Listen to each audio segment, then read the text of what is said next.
Naam. Ya, niko sawa. Shukrani sana. Kwanza kabisa napenda kumshukuru Mwenyezi Mungu kwa kuanza mchezo salama na kumaliza salama, kwani haikuwa rahisi.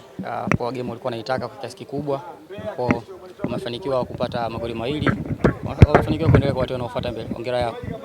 Ilikuwa ni ngumu kiasi gani kupenya kwenye safu ile ya ulinzi ya klabu ya Simba kwa siku ya leo? Ilikuwa ni ngumu kwa asilimia nyingi kuliko kutokupenya. Amini kwamba mpango tulioingia nao sisi ni kuwaheshimu cha kwanza, kwa maana kwamba tusingewaheshimu huenda ingekuwa matokeo yangekuwa tofauti, lakini tumewaheshimu, ndio maana tukawa tunapata wakati mgumu kutoka chini kwenda mbele kwa haraka, kwa sababu tulikuwa tunaanzia katikati kukaba, kwa hiyo tunategemea transition tushambulie kwa haraka, kwa hiyo ndio maana ugumu ulikuwa umepatikana. Kwa sababu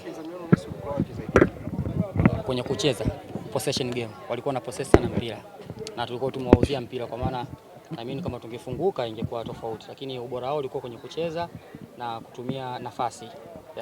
Ubora wenu namna ambavyo mmecheza umetokana pia na ahadi ambazo mliwekewa ama ni kawaida yenu? Sisi ni kawaida yetu. Ahadi imekuwa kama chachu tu. Ahadi imekuwa kama chachu, lakini hata kama bila ahadi sisi ilikuwa ni jukumu letu kucheza kwa sababu haijalishi. Mchezaji gani kwa upande wa mpinzani wenu ambaye aliwapa wakati mgumu sana kwa kipindi cha kwanza? Of course wachezaji wote. Lakini kwa kipindi cha kwanza sana kulikuwa kuna huyu anacheza right wing, nani jezi namba 7 Henry Basegei, na yule jezi namba 10 na Luemba kama sikosei.